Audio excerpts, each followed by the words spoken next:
Holla ballers and a bro fist to you all for it's Sag Day.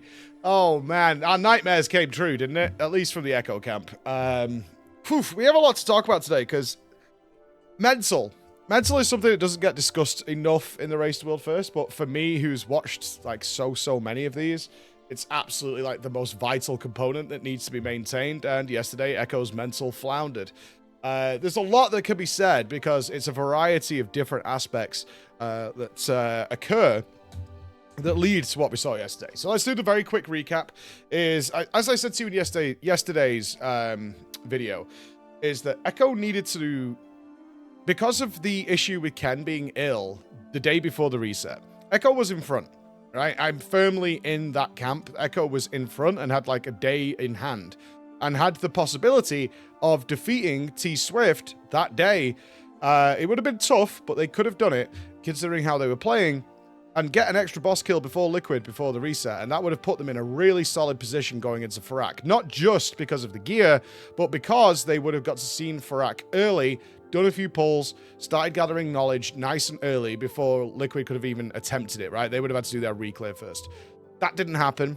Everybody played out of their mind. They did really well and actually surprised themselves, I think. So their mental, overall, without any nuance, was up. They did better than expected, but they didn't achieve what would have been their goal. So that aspect towards the end was like, okay, we fought hard, we did well, we played well, but all we did was achieve equality with Liquid. And in this race, equality doesn't work. It's no good because it's close to the reset, right? We're at the last boss, or we're going to be at the last boss, and we're at reset, and we don't know how hard Farak is, which means we have to start again. Because remember, Echo's first week is about getting in front of Liquid, so that when the reset happens, the advantage doesn't shift back. Remember we talked about how the time advantage shifts over the course of the week. It's a nuanced thing. So they needed to be in front, and they weren't. They were on equal footing, which is no good. That's no good. So starting yesterday, which was the reset day in the EU, Echo had a big job to do, but they were more than capable of doing it, which was to re-clear really fast, kill Tindral, and get on par with Liquid, and ideally get into a great situation where they were working on Farak. And talking to Roger Brown, I got up at 4 a.m. yesterday to see the guys and well-wish them and give them a pat on the back, go get it done. And talking to Roger Brown, he was like, yeah, we should be able to kill this before dinner and start working on Farak for the remainder of the evening, giving them a nice intro into Farak, see what's going on, get chilled and stuff. That was the game plan. And then it went wrong. So what actually happened? A number of things. Now, I was casting by the time they got to Tindral. They stumbled a little bit on Naimu, and weirdly enough, while we were casting it, Smolderon didn't die fast, which is what we were expecting. Now, thankfully, that's all explainable, as we found out later, is they are doing the classic Echo thing of being ultra greedy. And what I mean by that is Echo doesn't equip, like, anything until they absolutely have to. So they will have, like, characters stacked with massive upgrades, crests, vaults full, all the mythic loot that's dropped so far from the reclear. They will just have it sat there until they absolutely need it, so they can ensure that every single item goes exactly where it needs to be, or as best as they could possibly do. So they re-cleared Smolderon with the exact same comp in the exact same item level that they did last week. So it was weird to us. We were like, they must have had some upgrades by now, right? Nope. And not equipped a goddamn thing. So that was a little weird. And I think it also made them feel a little weird, even though they had a reason for it to be happening. But we were definitely like, they're kind of trolling. Like, these bosses should just be dead at this point. But they weren't. It was only 4 wipes. It cost them like, this is the strange thing, right? It cost them like 30 minutes. But it's the mental game of like, oh, we're wiping on Naimu. We didn't even wipe like this much really on the first pull, and we're wiping on Smolderon again, even though it was only 3 wipes, right? Or 2 wipes and a kill. So they did really well. It's the mental aspect. We should be re-cleared. Liquid did it faster, right? Ultimately, that's what it comes down to. Liquid did it faster. Okay. So then we actually get the all clear from Roger. Scripe sends out, pulls the lever and says, right, send it, get all your gear. We're going to Tindral and we don't want to be here very long. So we're sending it now. Get every single possibly upgrade you can. Send all your messages to Mirez, who handles like the loot that's dropped to be distributed. Go and get your crests. Go and kill Farak normal so you get your extra crest. Go and get a Mythic Plus done if you need more stuff. All that kind of stuff was sent. So they sent everything to come back at the same item level as Liquid. It worked out perfectly. They're equally geared, which is where you want to be. Ideally, you'd like to be in front, but equally geared is fine. They have some really astonishingly well-geared characters. And they're also carrying a few low-geared characters who are just not in the priority to receive loot, like the Orc Evokers. Okay, so we get to Tindral, and I'm still on the couch. And they get a 5% pull in, like, the 4th pull. And I was like, this is exactly what Echo wanted to have happen. Exactly what they wanted to have happen. They're going to kill this boss in the next 20 minutes. In fact, way earlier than dinner. So they had about an hour and a half before their dinner break. The prediction was that Tindral, I mean, I'm free to say this, Tindral should have died within an hour of the raid starting. That was the game plan. We should kill Tindral within an hour. And 30 minutes in, they're at 5%, and they're solid. They're repeatedly getting into phase 3 nearly every pull. So it was like, this is cool. This is exactly what we want to have happen. We're about to see Farak. And I can tell you from the casting perspective, me and Alex were on the couch. It's like, okay, we start talking about off camera. Obviously, we occasionally have a little break. We're talking about, like, we're going to cast the kill. Let's get ready for it. We get ourselves in the mental mindset ourselves of, like, we're going to cast the kill and make sure it's good for Echo. That's what I'm paid to do. And, you know, something that Echo can use to get people into the race, because obviously we want the race to do well, not only like for the guys, but also financially, so the race can continue. So we're talking about this kind of stuff. And we're fully prepared, like, on the couch for the kill to happen imminently.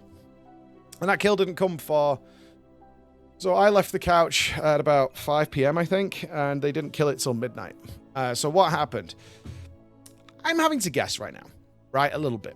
The players aren't here. They're not raiding for another hour or so. And so the players aren't here with me. I think, one, overconfidence. I think some of them started to not treat the boss with the respect it deserved. Because it was still early in the day. Fatigue isn't an issue yet, right? It's like 5, 6 p.m. They have been raiding since 5 a.m., but that's 12 hours. That's more than enough for the guys to continue raiding at a high level. So I think a little overconfidence. We're smashing this boss. We're crushing it. Like, it's got to fall over on its own in like the next few pulls. And that boss is so freaking hard. That's not going to happen. And it only takes 1 or 2 players to kind of be in that more relaxed mindset instead of the go-get-it bloodthirsty mindset for you to just wipe on that fight.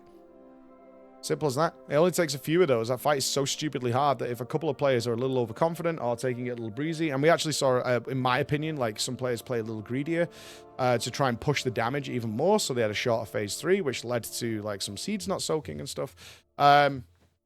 Then it caused problems because those backups and things and the more careful attention to detail just seemed to wither for the next, say, only 4 or 5 pulls. I want to be clear on that, like for a very short period of time.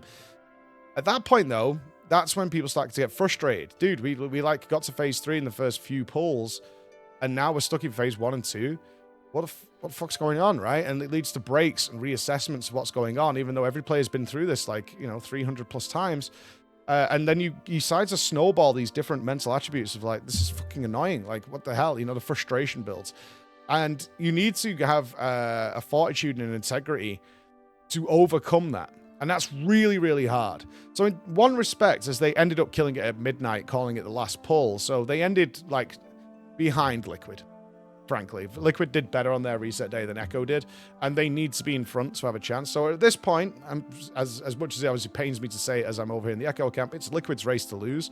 But I'm never going to count out Echo because they are extraordinary. And I think going through yesterday, and actually it was very important, what I would say, is that they overcame that boss yesterday.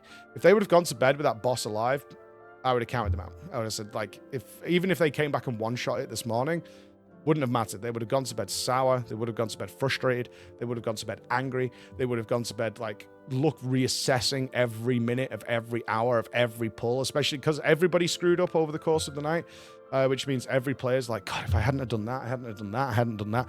All that would have been playing on their minds as they lay in bed. They probably wouldn't have gone to sleep for a long time. Thankfully, Liquid turned off their stream, so they didn't have anything to watch. GG's on that one. But they had to pull together. And I think that's important to overcome it, to get there. Like Scripe knew, it's important that we do this. It's really important that we overcome this so we don't have this baggage on us when we get in here tomorrow, because hopefully, and it seems that way, Farak is going to be really tough, which means this race is not over. And you guys overcame. You came through it. So there was it's like the mental, if you were to do a graph of the mental, it was like really high. We're smashing this boss. Then it dipped for a good period of time. Frustration, anger, mistakes being made. And then right at the end, they came together as a team and overcame that hill. This was their hill to beat. And it shouldn't have been, but it was.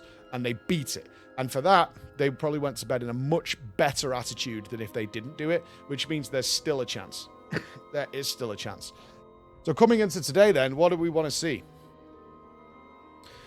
I want to see the team that I saw yesterday morning, which was, I went around to the players like individually, trying to get them fired up and try and get them like, this is it, you're going to crush today. And they were bouncing yesterday. You know, we were like, fucking yes. And then it faltered in the midway point.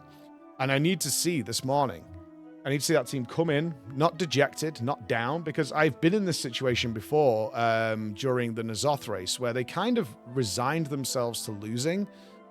And they've nowhere near lost yet. Not even close. It's not there. And they need to have that in their minds. It's like, this is far from over. We've just got to pull together like we did last night and really do something. Liquid are ahead, unquestionably. They played better on their reset, unquestionably. Echo did have the advantage, in my opinion, going into the reset. And it's unfortunate that Ken got ill and put them on a setback. But you can't blame everything on that and give up at that point because you came back strong. You did. Came back strong, and your roster proved, like Sol especially, as to how good they are, and we can do this. So today's going to be a big day. Echo it's not about gameplay today for me. It's about the mental aspect of it. Can they drop that baggage and hopefully the kill of what happened yesterday and go into this fresh? They gave them the 8 hours sleep. They finished at midnight. They're not raiding till 10, so they had an hour to go back, chill, get a good 8 hours in, and an hour to get here, have a good breakfast, and get in here and come in fresh, reset. And I'm sure that's what I'll be told to the guys. So what I'm going to be telling you tomorrow, I have no idea. Liquid obviously pulling off stream. Understandable. I'm going to talk about that tomorrow a bit more, the off-stream stuff. My opinion has shifted on this over the years. I know for many people it's very frustrating, but it's nuanced, as a lot of things in the race are. All right? So thanks for listening, guys, and I'll see you tomorrow. Bye-bye.